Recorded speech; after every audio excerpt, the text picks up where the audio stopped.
evangelios aparece el relato de la resurrección. En los 4 evangelios aparece el bautismo de Jesús.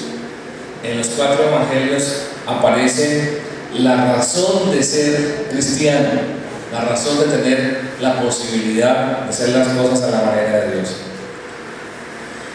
Habíamos leído en Juan 20, en Mateo 28 del 1 al 10 está el mismo relato, en Marcos 16 del 1 al 8 está el mismo relato, y aquí en Lucas 24 del 1 al 12 está el mismo relato.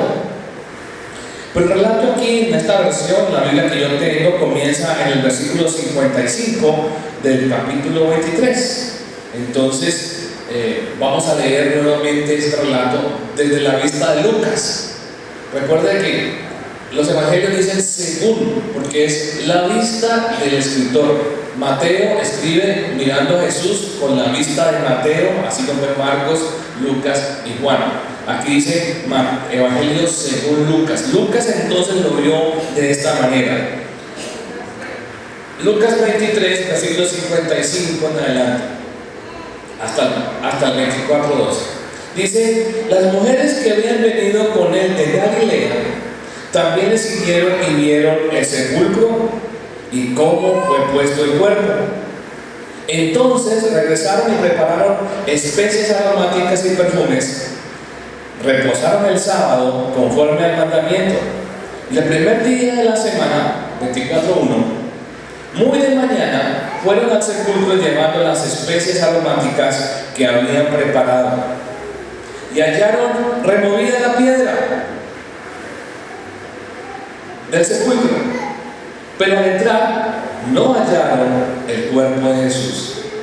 Aconteció que, estando perplejas por esto, he aquí se pusieron de pie junto a ella 2 hombres con vestidos resplandecientes. Como ellas les tuvieron temor, bajaron la cara a tierra y ellos le dijeron: ¿por qué buscáis entre los muertos al que vive? No está aquí, más bien ha resucitado. Acordaos de lo que os habló cuando estaban aún en Galilea. ¿Cómo dijo? Es necesario que el Hijo del Hombre sea entregado en manos de hombres pecadores y que sea crucificado y resucite al tercer día. Entonces ellos se acordaron de sus palabras y, volviendo del sepulcro, anunciaron todas estas cosas a los 11 y a los demás.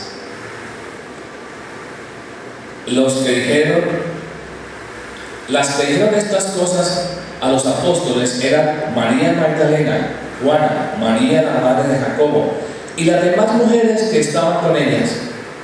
Pero sus palabras les parecieron locura y no las creyeron. Sin embargo, Pedro se levantó y corrió al sepulcro. Cuando miró adentro, vio los lienzos solos y se fue a casa asombrado de lo que había sucedido. Qué interesante. Todos sabemos de alguna manera de que el ministerio de Jesús se estuvo realizando desde Galilea, la parte norte del territorio de Israel, hasta el sur, después de Jerusalén, más abajito Belén, etcétera, ¿cierto? Y también al lado este del río Jordán, donde la mayoría de la gente daba la vuelta por no pasar por Samaria. Pronto sería bueno haber tenido un mapa para mostrarles un poquito lo que estamos diciendo. Pero lo interesante de todo esto es que Jesús viene desde Galilea a Jerusalén a morir. Viene a hacer la tarea por la cual nació. Y viene con una multitud, como siempre, de personas que lo están siguiendo, porque la personalidad, el ministerio, todo lo que Jesús hizo atrajo a gente a escuchar y a ver en él el comportamiento que indica ser un hijo de Dios. Y aquí Jesús viene precisamente a eso, a morir. Entra en la ciudad, eso es lo que se celebra la semana pasada, el domingo de Ramos, ¿cierto?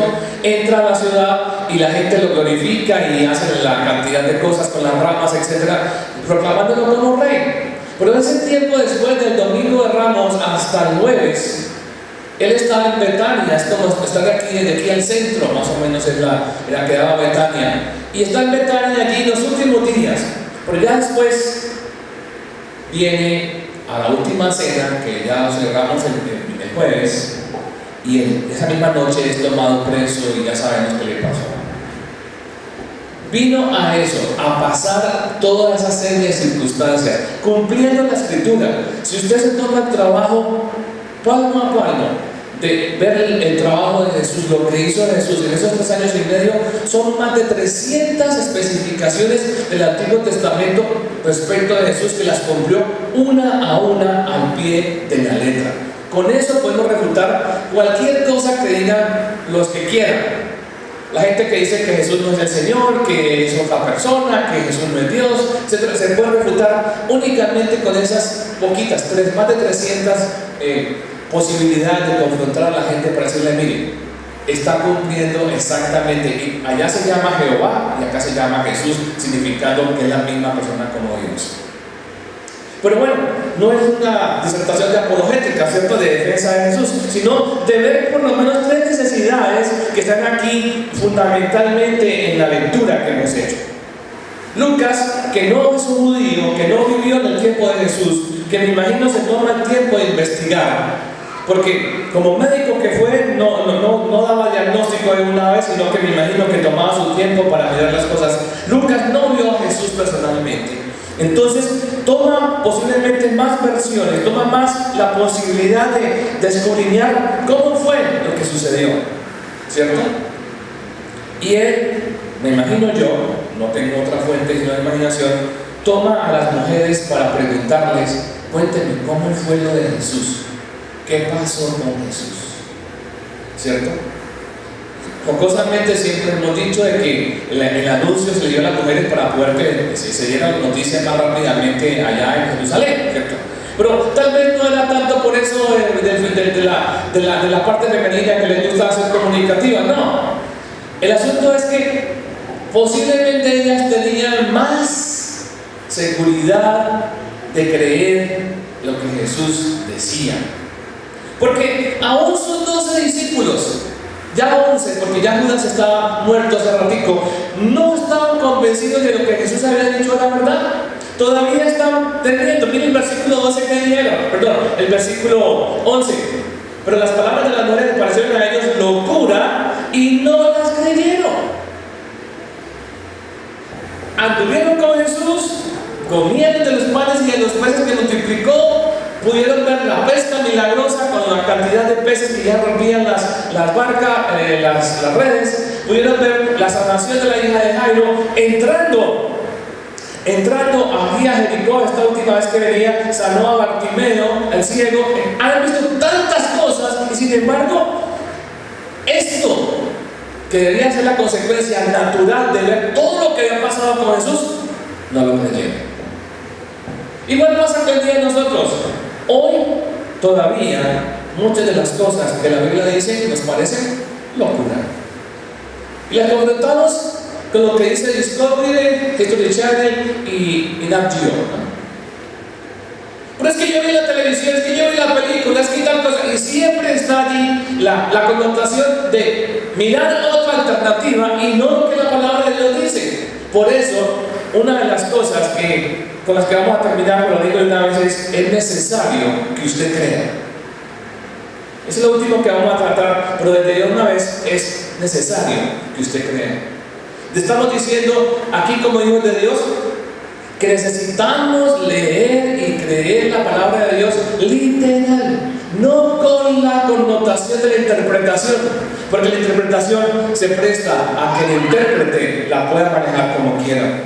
Por eso miremos en primer lugar que Jesús dice: es necesario padecer, versículo 7.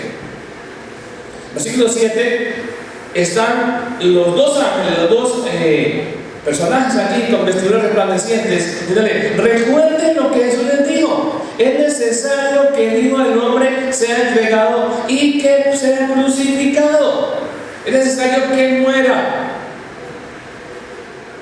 Una de las cosas que tal vez la mayoría de nosotros tienen como dificultades hablar acerca de la muerte. ¿Quién quiere morirse? Levante la mano. Obviamente ninguno, ¿cierto? Pero Jesús dice: es necesario que Él muera. Otra de las cosas importantes, ya en el punto del plano espiritual, Es necesario que usted y yo muramos a lo que yo soy, como Isaí o como usted se llame, para poder que Jesús sea el Señor de su vida. Si no morimos, si no hacemos ese paso que es necesario, es imposible que sucedan las otras dos cosas que vamos a ver ahora. Porque para poder resucitar tiene que estar muerto. Si no hay muerte, no podrá haber resurrección. Hoy en día estamos buscando el elixir de la eterna juventud todavía, ¿cierto? Tenemos el complejo de Robin Hood, ¿cierto? Estamos buscando a toda hora que, como no me envejezco, ya saben que antes los hombres no utilizábamos los spa y estas cosas, que no para que no vengamos el domingo a que Jonathan haga lo que va a hacer, ¿no? El hombre no se preocupaba tanto porque si envejece o no, si está arrugado o no, no, ahora todo el mundo está preocupado porque, me salió una cosita, tal cosa. La eterna juventud. Queremos permanecer más tiempo. No es malo en sí mismo, pero muchas veces en esa intencionalidad de pensamiento, aún estamos dejando la parte espiritual también que quede en eterna juventud. Y la Biblia nos dice, y Juan el Bautista le dijo, es necesario que yo mengüe para que él crezca. Y ahí está la parte importante. Si nosotros no morimos, no podemos tener la segunda parte que es necesario resucitar. Porque para poder ser nueva criatura, tengo que morir a la vieja criatura. ¿Cierto? Pero hay una canción que dice, no soy nueva criatura, no entrar a la escritura. ¿Qué significa eso? Que hemos muerto a la vida vieja para poder que la nueva vida funcione. Si esa mezcla no funciona, esa mezcla no da ningún resultado. Usted ya lo ha vivido, porque ha tratado de ser cristiano a su manera. He tratado de hacer las cosas evangélicamente y tal vez guardando mucho ritual, pero ha llegado a un punto donde dicen, pero no me pasa nada, sigo el mismo círculo vicioso, cayendo en las mismas trampas, etc. Porque mientras no haya la muerte, no puede haber resurrección. Así de sencillo. Es necesario padecer, morir, para poder que venga el milagro de Dios, que es pasarnos de muerte a vida. Es la única razón para poder resucitar, estar muertos. La palabra de Dios dice, y por favor si quieren buscarlo en su Biblia, subrayelo, está Juan 5:24. Juan 5:24 dice, de cierto os digo, el que oye mi palabra y cree al que me envió, tiene vida eterna y no vendrá a condenación. ¿Por qué? Porque ha pasado de muerte a vida. No hay otra manera de hacer las cosas. Es la manera de Dios. Necesitamos morir, porque cuando morimos vamos a tener la bendición de resucitar a la manera de Dios. Jesús lo está demostrando con su propia vida. Versículo 7 otra vez dice, es necesario que el Hijo del Hombre sea entregado en manos de hombres pecadores y que sea crucificado y resucite. Él resucitó el tercer día. Nosotros vamos a resucitar un día de estos cuando Él vuelva, ¿cierto? Pero tenemos ya la bendición de que ya hubo alguien que sí lo pudo cumplir con Él mismo. Muerte y resurrección. Hasta ahí no hay problema, ¿cierto?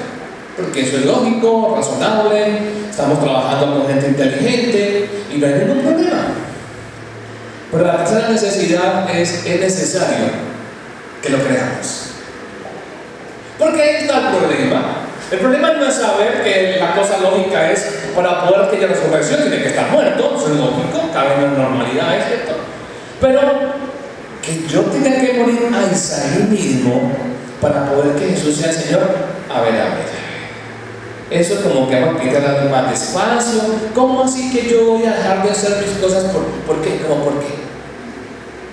¿Cómo así que yo voy a hacer las cosas a la manera de otro y no a la manera mía? ¿Cómo así que ahora quien va a dictar o a manejar las cosas no soy yo sino Dios?